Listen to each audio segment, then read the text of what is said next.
भारत का इतिहास वो नहीं है जो हम परीक्षाओं के लिए पढ़ते और याद करते हैं। कुछ लोग बाहर से आए,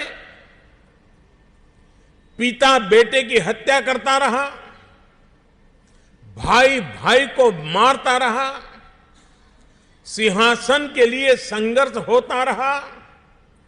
यह भारत का इतिहास नहीं है। मैं नहीं कह रहा हूं, मैं गुरुदेव की बात सिर्फ पढ़ रहा हूं। राणा की तलवार एक बार युद्ध भूमि में बिजली सी चमकी तो फिर मयान में वापस नहीं गई। रण क्षेत्र में एक बार धारण किया योद्धा का कवच तो जीवन भर उतारा नहीं। ये कहानी है शौर्य के सूर्य महाराणा की। ये कहानी है स्वतंत्रता के शूरवीर महाराणा की।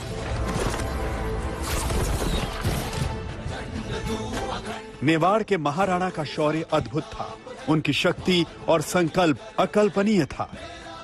लेकिन ये सवाल हमेशा ही स्थानीय लोगों के मन में चुभता है कि जब हल्दी घाटी के कण कण में राणा का पराक्रम झलकता है तो फिर इतिहास में महाराणा का उल्लेख एक हारे हुए योद्धा के तौर पर क्यों किया जाता है?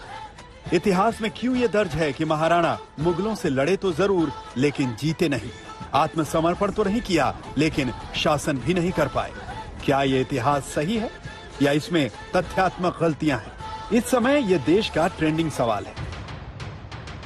3 दिन पहले करणी सेना ने राजसमंद जिले के रक्ततलाई से वो विवादित पट्टी बदल दी जिसमें महाराणा प्रताप के पीछे हटने की बात लिखी थी। शिलापट पर पहले लिखा था रक्ततलाई, जिसे बोलचाल की भाषा में खून की तलाई भी कहते हैं। बनास के दूसरे किनारे की ओर एक चौड़ा मैदान है। यहाँ शाही और प्रताप की सेना के बीच घमासान युद्ध हुआ था। इस युद्ध का नेतृत्व महाराणा प्रताप और मान सिंह घोड़े और हाथी पर सवार होकर क्रमशः कर रहे थे। युद्ध इतना भयंकर था कि संपूर्ण मैदान लाशों से भर गया था।